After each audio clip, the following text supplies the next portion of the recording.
Anin Bojo, my name is Snache and I'm Chippewa from Georgina Island. And I'm here to talk to you today about some interesting things, hopefully. So I'm an artist and I build and design really amazing mechanical puzzle boxes, but that's not what I'm here to talk to you about today.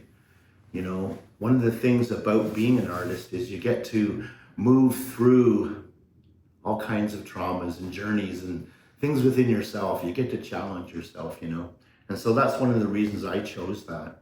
But in that journey, I learned many things, and a lot of that was my native culture as well. And one of the things that I find very important is our seven grandfathers' teachings. I find that to be like a blueprint that ensures our happiness and joy and good health in this world. And so I've traveled this journey and I've been paying attention, because that's the best way to walk with spirit, is by watching and listening. So one of the things that I recognize about these grandfather teachings is how we pass them down from generation to generation, and we would share these stories orally, and I see that much like a jug full of apple juice, you begin sipping out of that, and you want to keep sharing it with everybody. So maybe you top it up with a bit of water and you keep sharing it, and eventually, you've topped it up with water so much, there's nothing left in that jug but water, and there's no more apple juice. And so that's kind of where I feel I can see some of our teachings have gone. And it's not that we've forgotten so much, it's not that we don't care, it's just that there's so much competition for our attention in today's society. And for the grandfather's teachings to work, it's really good to find a space where you can be quiet, where you can listen. Because if your mind is so busy, you can't hear. So this is an important thing. So of all of the grandfather teachings, I'm especially passionate about love. I think it's the most powerful. I see that all of the teachings bring us into harmony with respect and humility and honor with all creatures on the planet. But love is something special. And I really feel that, I think we've missed the mark as a society, as the true power of love. So if I was to go back and point out a few things, I think you're going to find that maybe you'll learn a few new things, but I think also you'll recognize that you're remembering a lot of this as truth. So let's begin at the beginning. So love is a real discernible feeling we feel in our chest. When we have love, we feel 10 times bigger. We feel invincible, we feel bulletproof, and magic is just drawn to us, it seems. So what's that about? Well, science will tell you it's about 3 chemicals, and they can show you how it takes pictures of the brain, and this side lights up and that side lights up. But nobody seems to be wanting to tell you what love is. And interestingly, all of the cultures, all of the religions around the world, they all talk about love, but nobody unpacks it for you. So I'm hoping that with my insights, being an artist, going through the healing journey, that maybe I've caught a few things that are important to catch. So let's try that out. So the one thing is, we know love is a real thing. We feel it when it's in our life, and we certainly feel it when it's been taken away. Okay? Very real feelings. But I want you to know too that people are beginning to become aware that when you're in love and you have magical experiences happening all around you, I think we've come to learn that has nothing to do with the other person. They weren't bringing you magic. What was really happening is that you were seeing yourself through their eyes, and they thought you were amazing. So you adopt this perspective now that you're amazing, and guess what?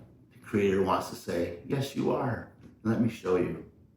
And when you find 2 people in love are having these experiences. This is called a co-creatorship, where we're both manifesting this love together and creating amazing experiences.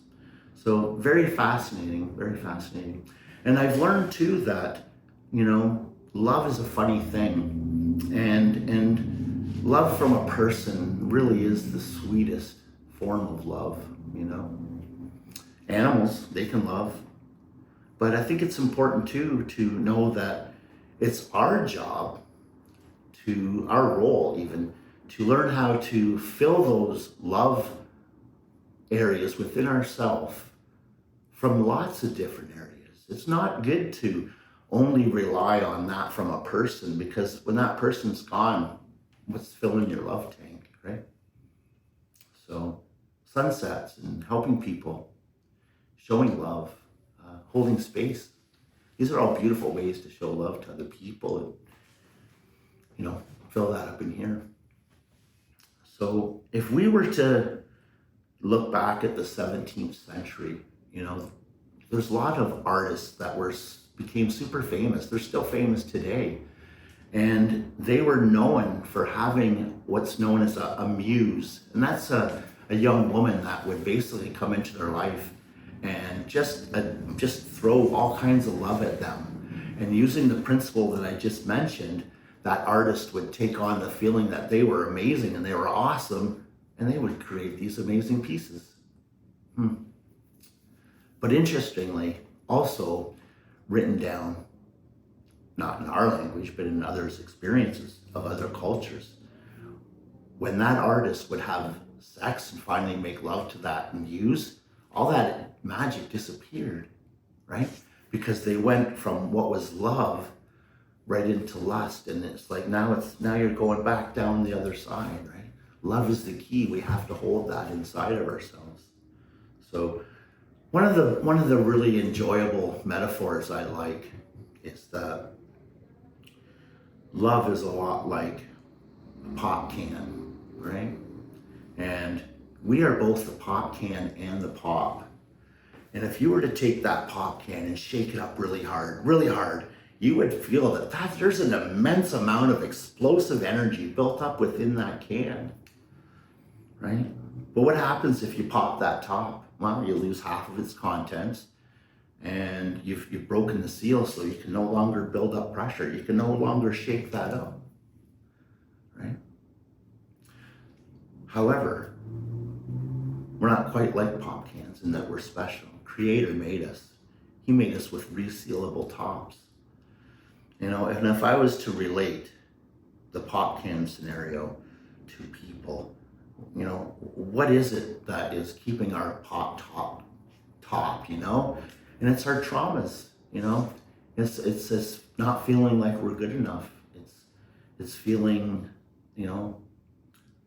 like we're bad people, or we're not beautiful, or all the things that we've been put on us when we were young, right? All these keep us from feeling love. So it's important to heal these wounds. And interestingly, I think perspectives can be a really important way to view things, because you can look at the same thing through a different perspective and feel different ways. So on my journey, I've learned to see attraction for another person as a signal from the Creator himself, herself, both of them, that there's somebody there that can heal you, that even though they have no skills, like really, we're not clinical psychologists, but when you're in a space of love, you actually have the ability to hold space for that other person's trauma. And you have to know that if there's attraction, that's what that's saying, that person is going to trigger you. But, if you do some work, you can heal it together.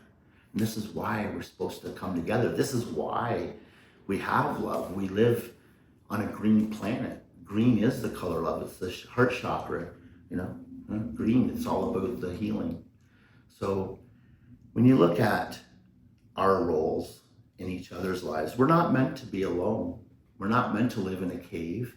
If you take a look at dogs that don't go to dog parks and know how to socialize with other dogs, what happens when those dogs get together with other dogs? eventually violence happens. That's what happens.